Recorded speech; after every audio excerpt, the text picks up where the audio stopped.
Today, we spent some time discussing the transition in Afghanistan, where there have been some important developments. Afghan forces are now in the lead in Afghanistan, fulfilling the milestone that we agreed to at the NATO summit in Chicago. We also discussed Qatar's announcement that an office is opening in Doha for the purposes of negotiations between Afghans, so that we have a parallel political track that matches up with the transition that's taking place militarily in Afghanistan and the elections that will be coming up next year. Both President Hollande and I agree that an Afghan-led and Afghan-owned peace process is the best way to end the violence and to ensure lasting stability in Afghanistan and the region. And so this is an important first step towards reconciliation. Although it's a very early step, we anticipate there will be a lot of bumps in the road, but the fact that the parties have an opportunity to talk and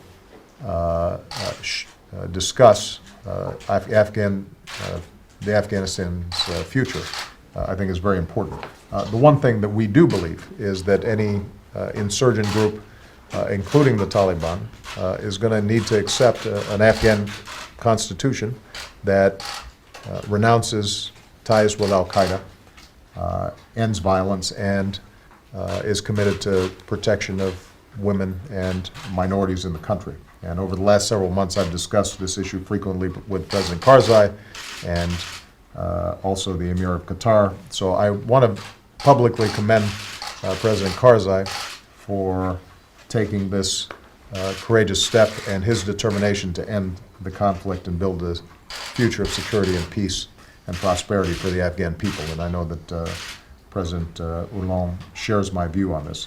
We're going to continue to support these efforts in partnership with the Afghan government. I want to repeat, we don't anticipate this process will be easy or quick, but we must pursue it in parallel with our military approach, and we, in the meantime, remain fully committed to our military efforts to defeat al-Qaeda and to support the Afghan National Security Forces.